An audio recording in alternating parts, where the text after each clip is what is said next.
அனைவருக்கும் வணக்கம். பொதுவாக நம்ம உடம்புல 2 கிட்னி இருக்கிறது எல்லாத்துக்குமே தெரியும். அப்படி இருந்தும் ஒரு சில குழந்தைங்களுக்கு பார்த்தீங்கன்னா பிறக்கும் போதே ஒரு சிங்கிள் கிட்னி ஸ்டேட்டஸோட பிறக்கலாம். அல்லது வந்து லைஃப் டைமில் ஒரு சிலருக்கு பார்த்தீங்கன்னா வேறு எதாவது டிசீஸ்னாலே அல்லது வேறு சில காரணங்களால் ஒரு கிட்னி செயலிலேருந்து சிங்கிள் கிட்னி ஸ்டேட்டஸில் வாழ நேரலாம். அப்படி நம்ம சேனல் சப்ஸ்கிரைபர் நிறைய பேர் கேட்டிருந்தாங்க, சார் இந்த மாதிரி என் பேபிக்கு சிங்கிள் கிட்னி தான் இருக்குது, அல்லது வந்து எனக்கு வந்து சிங்கிள் கிட்னி தான் இருக்குது, அந்த ஒரு சிங்கிள் கிட்னி இருக்கும்போது எப்படி வந்து நம்ம அதை வந்து ஆரோக்கியமாக வந்து பார்த்துக்கிறது அப்படின்னு சொல்லி நிறைய பேர் டவுட் கேட்டிருந்தாங்க.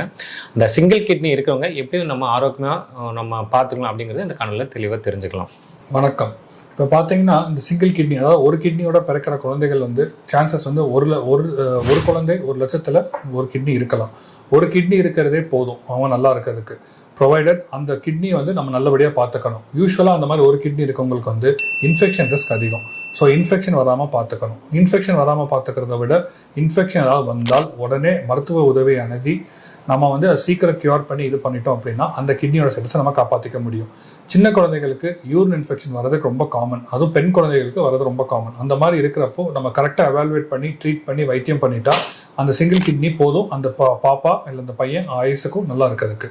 ரெண்டாவது, இப்போ வயசு ஆக ஆக இந்த ஒரு கிட்னியோட பிறந்த குழந்தைகள்லாம் வயசு ஆக ஆக என்ன ஆகும் அப்படின்னா அவங்களுக்குலாம் வந்து பிபி ரிஸ்க்கான அதிகம். ஸோ அதனால் அடல்சன்ட் ஏஜுக்கு மேலே, அதாவது 18 வயசுக்கு மேலே அவங்க வந்து சாப்பாட்டில் உப்பு கொஞ்சம் கம்மியாக சேர்த்துட்டு நிறைய தண்ணி குடிக்க வேண்டியது இருக்கும். இது பண்ணால் நம்மளுக்கு ஃப்யூச்சரில் வர பிளட் ப்ரெஷர் சான்சஸை நம்ம குறைக்க முடியும். இது போக மற்ற யார் சிங்கிள் கிட்னியில் இருப்பாங்கன்னு பார்த்தீங்கன்னா, சில பேர்த்துக்கு கல் வியாதி வரவங்க, ஒரு பக்கம் கிட்னிக்கு கல் திருப்பி வந்துட்டே இருக்கும், அந்த கிட்னி செயலிலேருந்து போய் சுத்தமாக வேலை செய்யாது, ஒரு கிட்னி தான் இருக்குது டாக்டர் சொல்லியிருப்பார். அந்த மாதிரி இருக்கவங்க வந்து அவங்களும் நார்மலாக இருக்க முடியும்.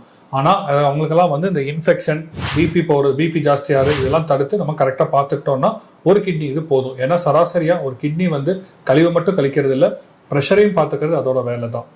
இப்போ சில பேர் வந்து வாலண்டியராக கிட்னி டொனேட் பண்ணுவாங்க, அவங்க சொந்தக்காரங்களுக்கு இல்லை குடும்பத்திற்கு யாருக்காவது டொனேட் பண்ணுவாங்க. அப்படி டொனேட் பண்ணுறப்போ அவங்களுக்கு நம்ம டெஸ்ட் எடுத்து பார்த்துட்டு ஃப்யூச்சரில் அவங்களுக்கு கிட்னி ப்ராப்ளம் வராதுன்னு தெரிஞ்சதுக்கப்புறம் தான் முதல்ல கிட்னியை எடுப்போம். அந்த கிட்னி எடுத்ததுக்கப்புறம் அவங்க ஆரோக்கியமாக இருக்கிறதுக்கு சில வழிமுறைகள் இருக்குது. அதாவது ஒன்று என்னென்னா, அட்லீஸ்ட் 3 மாதத்துக்கு ஒரு தடவை 6 மாதத்துக்கு ஒரு தடவை ப்ரெஷர் செக் பண்ணி பார்த்துக்கணும், சுகர் செக் பண்ணி பார்க்கணும், வருஷத்துக்கு ஒரு தடவை ஸ்கேன் எடுத்து பார்க்கணும், நம்ம உடல் ஆரோக்கியமாக வச்சுக்கணும், எடை போடக்கூடாது, காலையிலே சாயந்தரம் உடல் பயிற்சி செய்யணும். இதெல்லாம் பண்ணி நம்ம இது பண்ணிட்டோம்னா நம்மளை வந்து கிட்னியை ஆரோக்கியமாக பார்த்துக்கலாம். மருத்துவ ரீதியாக அவங்க வந்து கடையில் போய் எந்த மருந்தும் வந்து தன்னைத்தானே வாங்கி சாப்பிடக்கூடாது. ஆயுர்வேதிக் மெடிசன்ஸ் அதெல்லாம் ப்ரிடாமினெண்ட்டாக அவாய்ட் பண்ணுறது இட் வில் பி பெட்டர். இதெல்லாம் வந்து பண்ணோம் அப்படின்னா நம்ம அந்த ஒரு கிட்னி வச்சு நம்ம ஆரோக்கியமாக பார்த்துக்க முடியும்.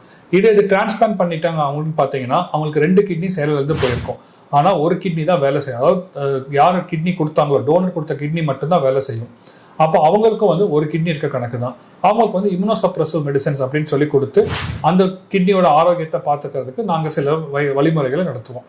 இதெல்லாம் பண்ணுறது மூலமாக நம்ம வந்து இந்த கிட்னியை பார்த்துக்கலாம். ஆனால் வந்து ரொம்ப முக்கியமான 3 விஷயங்கள் நம்ம பார்த்துக்கிறது வந்து இந்த சிங்கிள் கிட்னி ஸ்டேட்டஸோட முக்கியமான 3 விஷயங்கள் வந்து, 1 ப்ரெஷர் மானிட்டரிங், 1 உணவில் சால்ட்டு, 3வது வெயிட் போடக்கூடாது. இது 3 இருந்தாவே போதும், நம்ம வந்து இந்த சிங்கிள் கிட்னி வச்சு ஆரோக்கியமாக நல்லா வாழ்ந்துடலாம். Thank you sir. அதனால் உங்கள் குழந்தைக்கோ அல்லது வந்து உங்களுக்கோ வந்து சிங்கிள் கிட்னி தான் இருக்குது, சிங்கிள் கிட்னி தான் வேலை செய்யுது அப்படின்னு சொல்லி வந்து பயப்பட வேண்டாம். இது 2 கிட்னி இருக்கவங்க எப்படி வந்து ஆரோக்கியமாக வாழ முடியுதோ, எல்லா ஒர்க்கும் பண்ண முடியுது, லைஃப் ஸ்டைல் எப்படி ஹேண்டில் பண்ணுறவங்களோ அதேமாதிரி சிங்கிள் கிட்னி இருக்கிறவங்களும் அவங்கள மாதிரியே வந்து வாழ முடியும், எல்லா ஒர்க்கும் வந்து பண்ண முடியும். சார் சொன்ன மாதிரி வந்து பிபி கண்ட்ரோலாக வச்சுக்கணும். அதேமாதிரி வந்து நம்ம உணவில் வந்து சால்ட் இன்டேக்கை வந்து கம்மி பண்ணிக்கணும். அதேமாதிரி உடல் பருமன் வராமல் பார்த்துக்கணும். அதுக்கு வந்து ரெகுலராக வந்து எக்ஸசைஸ் பண்ணிக்கணும். அதேமாதிரி இந்த ஸ்ட்ரெஸ் இல்லாமல் போதும் அளவு தூக்கம், இதை மாதிரி வந்து நல்ல லைஃப் ஸ்டைல் வந்து ஃபாலோ பண்ணிக்கணும். இந்த மாதிரி பண்ணுறதுனால வந்து சிங்கிள் கிட்னி இருக்கிறவங்க வந்து அந்த கிட்னியை வந்து ஆரோக்கியமாக வந்து பார்த்துக்கொள்ள முடியும். மீண்டும் அடுத்த ஒரு காணொலியில் சந்திப்போம். நன்றி.